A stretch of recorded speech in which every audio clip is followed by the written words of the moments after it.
Bonjour et bienvenue dans cette nouvelle capsule vidéo de géographie première consacrée au thème 2 sur la diversification des espaces et des acteurs de la production dans le monde.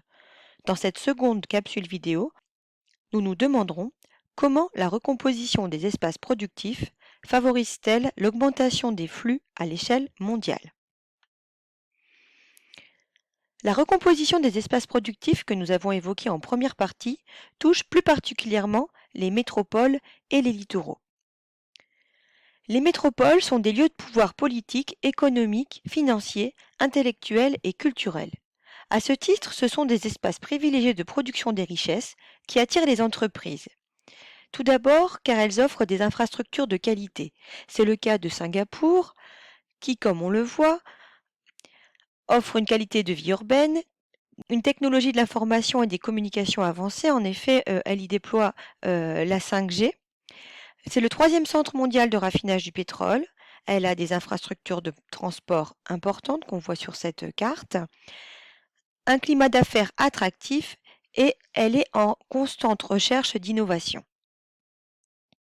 Les grandes métropoles offrent également un grand marché de consommation, d'une part pour leurs habitants, mais aussi pour les touristes qui peuvent la visiter. Elles offrent également une main-d'œuvre abondante et qualifiée de différentes manières. Ici, hein, on voit qu'on a 30% de la population qui sont des personnels peu qualifiés, mais qui sont nécessaires au fonctionnement de la métropole, mais également des étrangers hautement qualifiés qui viennent travailler pour la finance et les banques. Les métropoles sont enfin des nœuds du réseau de transports mondiaux qui permettent aux entreprises de s'insérer facilement dans les chaînes de production à l'échelle internationale. Singapour est ainsi le deuxième port à conteneurs du monde après Shanghai, c'est donc un hub portuaire. Un hub est un lieu permettant une redistribution des passagers, des marchandises ou des informations vers d'autres destinations. Ainsi on part des lieux d'origine, on passe par le hub et on repart vers autre part. Les métropoles sont en concurrence pour développer des fonctions productives. On l'avait vu dans le thème 1 de géographie, elles font du marketing territorial, c'était le but de cette affiche. Singapour va essayer d'attirer par ses infrastructures et notamment le fait que ce soit une smart city, une cité connectée. Les espaces productifs métropolitains sont divers.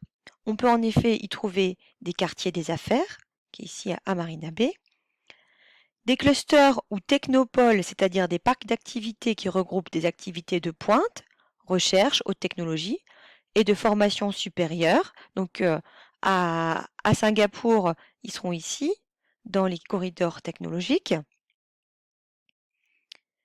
L'industrie va plutôt être reléguée en périphérie dans des zones industrielles.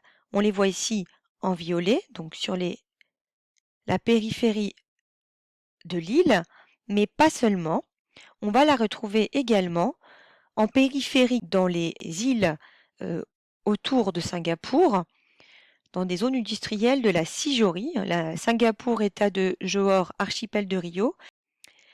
Et Singapour va délocaliser des zones industrielles dans ces îles, tandis qu'elle aura le centre d'affaires et des décisions dans son île. On peut trouver également dans les métropoles des formes d'agriculture urbaine qui peuvent se développer. Je vous montre ici l'exemple original de la ferme urbaine de Singapour, Sky Greens, avec des panneaux d'aluminium qui vont tourner et qui vont permettre d'avoir des plantes qui sont arrosées régulièrement et de faire pousser de l'agriculture dans cette métropole où il y a une très très forte densité de population, 8000 habitants au kilomètre carré, et ce qui va donc permettre de gagner de la place et de quand même faire de l'agriculture. Les espaces productifs ont tendance à se littoraliser, c'est-à-dire à se situer sur les littoraux. Les littoraux sont au cœur des espaces productifs mondiaux. En effet, comme on peut le voir sur cette carte, 40% de la population mondiale vit à moins de 60 km d'un littoral. On a donc un potentiel de consommation et de main-d'œuvre élevé. On va pouvoir y accueillir un certain nombre d'activités spécifiques, la pêche, sachant que la pêche artisanale est menacée par la pêche industrielle sur les littoraux où on a notamment une zone de pêche intensive comme ici. Voilà. Mais également le tourisme. Les littoraux touristiques se diversifient. Outre la Méditerranée, les Caraïbes, la mer de Chine, qui sont les premières zones d'accueil du tourisme balnéaire, on va avoir d'autres régions qui se développent et qui sont portées par le développement des croisières, comme le Moyen-Orient et les régions polaires. Les littoraux s'imposent également comme des territoires privilégiés pour l'industrie. En effet, on a une maritimisation des échanges, puisque 90% du commerce mondial se fait par voie maritime. Ainsi, les littoraux jouent le rôle d'interface entre leur arrière-pays et le reste du monde. Les littoraux accueillent les ZIP, les zones industrialo-portuaires. Ce sont des espaces littoraux qui associent des activités industrielles et portuaires. Sur cette photographie de l'avant-port de Rotterdam, on voit ici des raffineries, c'est-à-dire que le pétrole va être amené par bateau, qui vont venir ici, il va être déchargé, raffiné dans les raffineries et va repartir directement. La transformation se passe ici, c'est pour ça qu'on se parle d'industrie, et donc on a une zone industrialo-portuaire.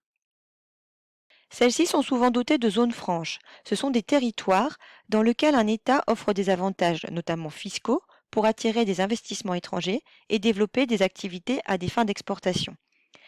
En effet, on va y voir ici par exemple une zone franche, donc on va offrir des importations qui n'auront pas de droit de douane et à la réexportation sans droit de douane, mais ça va permettre de développer l'arrière-pays de l'État récepteur qui va pouvoir utiliser ces produits et exporter également lui-même ses propres produits, donc qui vont profiter de ces importations. Cette solution va être choisie dans de nombreux pays, comme on peut le voir sur cette carte, où les BRICS, notamment l'Inde, la Chine, mais on voit que c'est également le cas des Philippines, multiplient cette solution des zones franches pour attirer les investissements.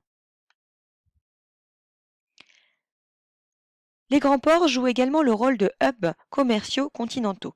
Ils sont dotés de plateformes logistiques de plus en plus efficaces pour faciliter les ruptures de charge, notamment pour les conteneurs.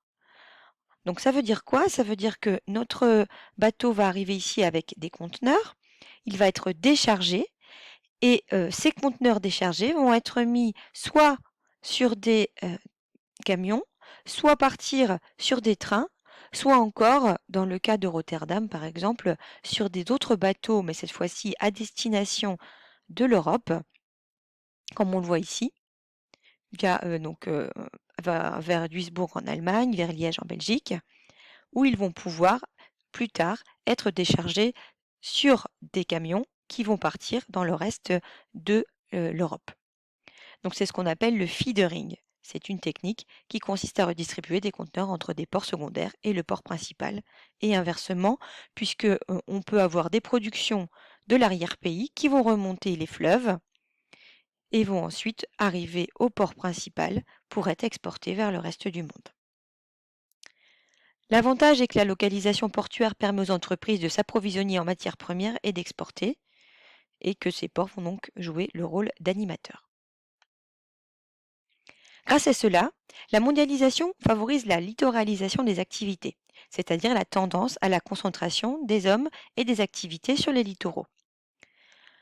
On va appeler une façade maritime le littoral qui comporte de grands ports qui sont en relation entre eux et qui partagent un même arrière-pays. Ici, on a la façade maritime située au nord de l'Europe qui s'appelle la Northern Range, et donc qui est une façade qui va en gros de Le Havre à Brême, Hambourg, et où on a les plus grands ports d'Europe, desquels et vers lesquels vont être acheminées les productions qui vont entrer en Europe. Les espaces productifs sont de plus en plus interconnectés par des flux. La recomposition des espaces productifs favorise l'augmentation et la diversification des flux. Tout d'abord, les flux de marchandises, qui ont augmenté. En effet, les produits manufacturés représentent 65% des échanges et ils ont vu leur valeur multipliée par 8 en 30 ans, notamment grâce à la libéralisation des échanges sous l'influence des firmes transnationales et notamment le retrait des barrières douanières. Les flux de personnes ont également augmenté. On voit ici les liaisons aériennes dans le monde qui sont utilisées par les flux de personnes.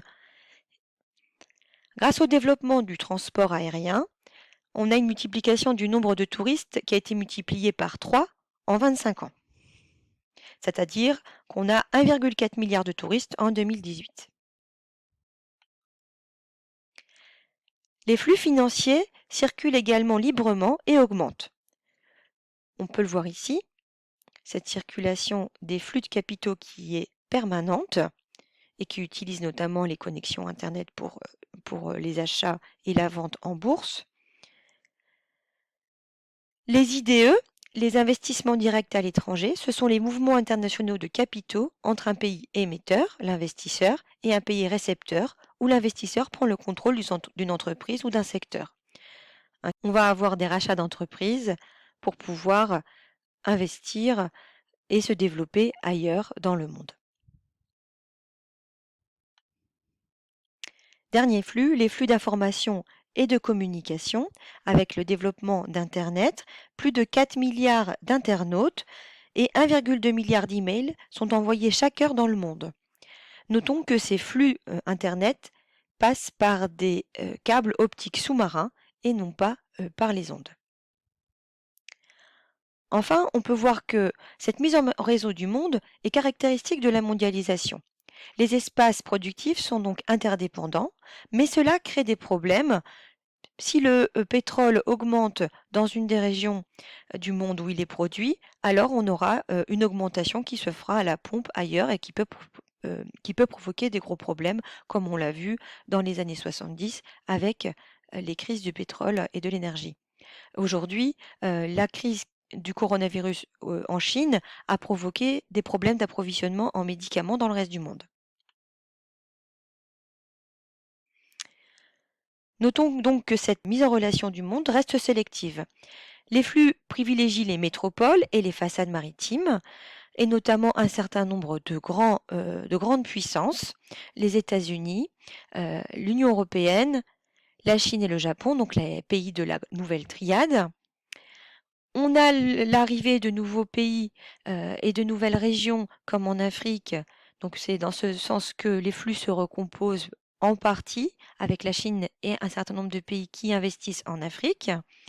Néanmoins, il faut également noter qu'un certain nombre de pays peinent à se développer dans certains territoires enclavés, à l'intérieur donc des territoires, qui n'ont pas accès à la mer et qui sont peut-être aussi en insécurité, même si là se développeront alors les commerces illicites d'armes et les trafics de drogue.